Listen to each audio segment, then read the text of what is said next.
Ele é doutor em Constituição e Sociedade, professor de Direito Constitucional Aplicado e de Controle Constitucional, doutrinador e autor de diversas obras, dentre elas Processo Legislativo Constitucional, Servidor Público e Direito Constitucional Objetivo, e também o Manual de Direito Administrativo.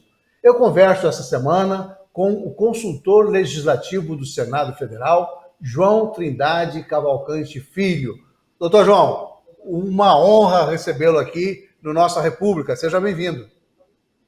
Maravilha, Mauro. O prazer é todo meu. Uma honra estar aqui falando com você, com seus telespectadores, para a gente discutir aqui temas do direito constitucional que afetam a vida do gestor público, do cidadão, de todos nós. Doutor João, eu queria começar perguntando o seguinte. É uma frase histórica, uma expressão histórica do que diz respeito aos prefeitos e aos municípios, que é aquela coisa do pires na mão, de estar sempre percorrendo os corredores de Brasília, com o pires na mão. O Fundo de Participação dos Municípios não é suficiente, não atende às necessidades dos municípios. Como é que se dá essa repartição? De que maneira os municípios devem se posicionar em relação à União no que diz respeito aos repasses federais? Veja bem, Mauro, essa questão do pires na mão, infelizmente, ela é uma constante na Federação Brasileira. E quando você percebe que, assim, não é um pleito de um município ou de um prefeito, nem de uma época específica, mas é uma coisa constante, você vê que realmente isso não é uma reclamação sem fundamento, isso não é reclamar por reclamar. Existe realmente um problema estrutural na República Brasileira, especialmente pós-88, tá? De como é que se vai financiar os municípios, como é que se vai dar para os municípios o dinheiro suficiente para eles executarem todas as tarefas que lhe foram dadas. Tem um estudo bem interessante dos professores Tomil e Ortolan, lá de 2010, que mostra uma coisa bem peculiar. Eles analisaram várias federações do mundo, vários países que são federações, quanto à questão da centralização ou descentralização das políticas públicas, ou seja, quais políticas públicas são a responsabilidade da União e quais são dos estados e equivalentes aos municípios, e a descentralização financeira, quer dizer, o quanto de dinheiro que é deixado na mão centralizada na União ou descentralizada na mão dos municípios. E olha que resposta interessante a que eles chegaram, que resultado interessante. A Federação Brasileira é uma das mais descentralizadas em matéria de políticas públicas, ou seja, tem muitas tarefas que são de responsabilidade dos municípios e dos prefeitos, mas, por outro lado, a Federação Brasileira é uma das mais centralizadas em termos de recursos na mão da União. Ou seja, os municípios têm muitas tarefas para desempenhar e pouco dinheiro para poder desempenhar essas tarefas. Isso quer dizer, claro, obviamente essa conta não fecha, né? Literalmente essa conta não fecha. Quer dizer, o município, na Federação Brasileira, termina que o município tem muito mais responsabilidade do que dinheiro.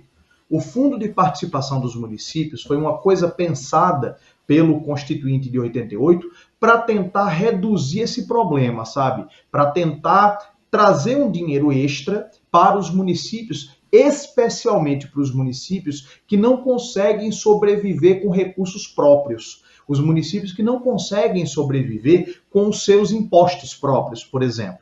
Então, o Fundo de Participação dos Municípios, ele, digamos assim, reduz o problema, mas ele não é a solução para esse problema. Você vai sempre verificar prefeitos e municípios demandando da União uma participação maior nessa questão dos recursos. Se eu pudesse resumir aqui, eu diria que a gente tem aqui 3 questões que impactam nisso, que influenciam para essa situação que você muito bem chamou de pires na mão. Primeiro, essa questão de concentração de dinheiro na mão da União, quer dizer, mesmo com o Fundo de Participação dos Municípios, ainda fica muito dinheiro centralizado no governo federal, que mesmo assim tem tido déficits bilionários. Em segundo lugar, a gente precisa falar de municípios que foram criados entre 88 e 96 sem a menor capacidade de arrecadação. Quer dizer, foram criados muitos municípios com uma quantidade muito pequena de habitantes, com um PIB muito pequeno e com baixíssima arrecadação, recursos que vivem basicamente do Fundo de Participação dos Municípios e quase não têm receitas próprias. Então, obviamente que um município desse vai viver de transferências estaduais e federais. E também a gente tem uma outra questão aqui relacionada, que é o fato de que, por várias vezes, a União vem tentando desviar uma palavra muito forte, mas a União vem tentando caminhos para não contribuir tanto para o Fundo de Participação dos Municípios e dos Estados, sabe? Tem uma questão bem técnica, tributária aqui, que eu acho que não vem ao caso a gente entrar no detalhe, mas que é basicamente, se a União tributasse de um jeito A, ela teria que passar recursos para os municípios e estados, ela tributa de um jeito B, que é chamada desvinculação de receitas da União, e aí ela fica com o dinheiro todo para ela. Em vez de tributar mediante imposto, que ela tem que dar um pedaço para os estados e municípios, ela tributa via contribuição, e a contribuição fica tudo para ela. Então, assim, a gente tem esse quadro aqui que termina gerando essa situação de dependência dos municípios, e vou dizer, não é só dos municípios, não, dos estados também, viu? A gente tem alguns estados da federação que quase 40% do orçamento vem de repasse federal. Então, realmente, a gente vive essa situação e é uma situação estrutural, uma situação que a gente tem que realmente buscar formas de resolver. Porque o que o cidadão quer saber não é de todo esse imbróglio. O cidadão quer saber de saúde, educação e serviços públicos municipais de boa qualidade lá na ponta. Está muito claro que a maioria das obrigações são cumpridas pelos municípios e pelo Estado, mas a grande parte dos recursos fica mesmo com a União. Então, essa é uma situação realmente que precisa mudar. Esse aí é o tal essa discussão sobre uma reformulação do Pacto Federativo, essa coisa que não caminha no Congresso Nacional. Doutor João, o senhor é consultor do Senado. Por que não caminha? Quais são as razões objetivas? É o poder de outros estados que ganham mais que outros? Como que é isso? O que é que emperra uma solução nesse sentido? Mauro, me permita fazer aqui uma metáfora. Quando você mora numa casa sozinha no terreno, todas as decisões são suas e também vai ser sua, vai ser do proprietário daquela casa. Quando você mora num condomínio de casas, por exemplo, com umas 20 casas, você vai ter várias entradas de recursos, mas também a tomada de decisão vai ficar mais complexa, não é? Quer dizer, se vai pintar o muro de amarelo ou de azul, já não é uma decisão só sua, é uma decisão do condomínio. Entra mais dinheiro, mas tomar a decisão vai ficar mais complicado. Agora imagine se você vivesse num condomínio formado por 27 edifícios de 30 andares, e cada um desses edifícios de 30 andares tivesse 1.000 apartamentos. Basicamente, isso é a Federação Brasileira, sabe?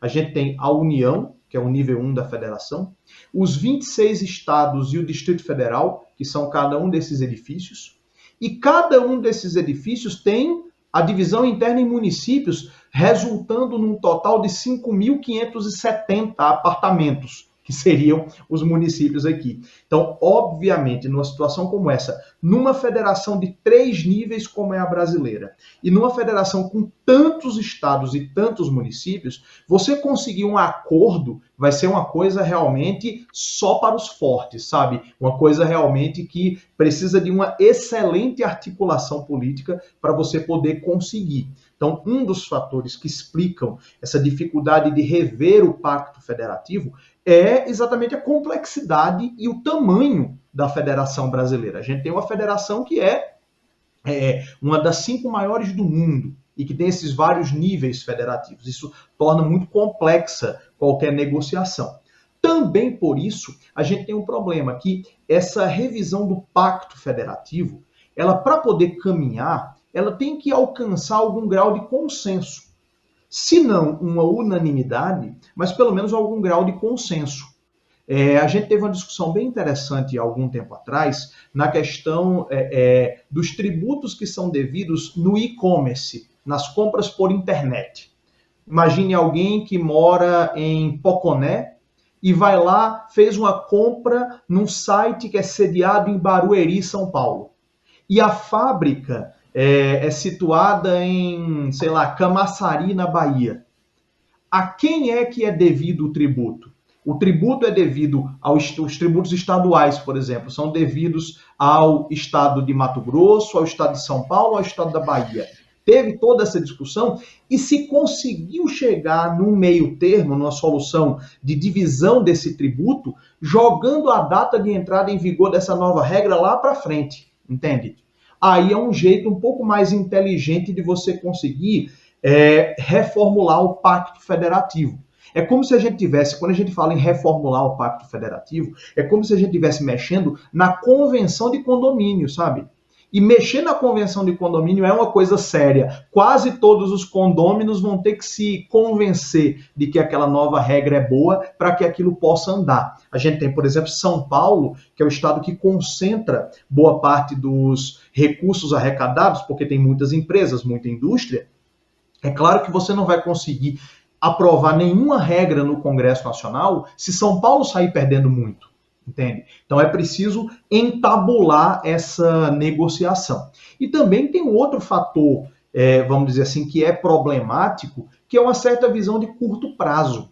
Porque cada estado, cada município, vem qualquer proposta de reforma tributária, o estado e o município olham para como é que vai ficar o orçamento do ano que vem. Eu sou um defensor, sabe, Mauro, de que a única forma de você resolver esse tipo de situação é fazer uma mudança legislativa de médio prazo. Igual como foi feito com a reforma política.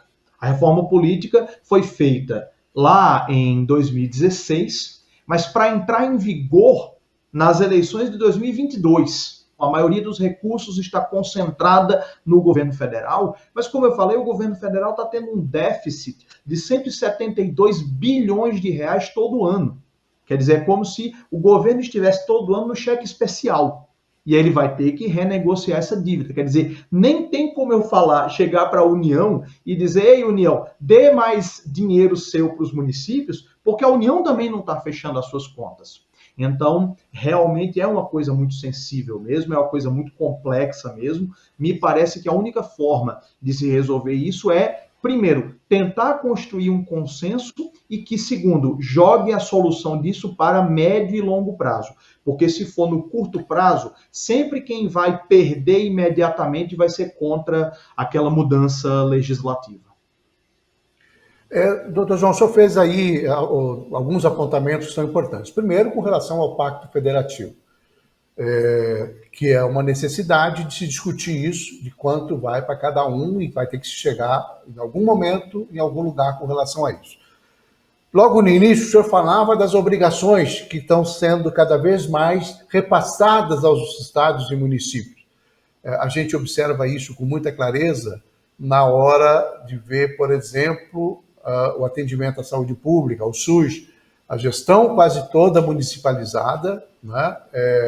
Quando não municipalizada, é estadualizada, e os recursos são majoritariamente do governo federal, ainda que seja uma gestão tripartite, ainda que tenha essa divisão desse bolo. Antes da gente ir para os comerciais, eu vou deixar aqui um questionamento. Então, lá, Pacto Federativo, reforma tributária que não acontece e que poderia, e essa redivisão das tarefas, das funções, né? Existe algum dispositivo constitucional que possa levar obrigatoriamente a essa discussão, ou vai ficar sempre na mão do interesse político de momento? Mas o senhor responde daqui a pouquinho, logo depois do intervalo comercial. Nós vamos ali e voltamos já. Não saia daí.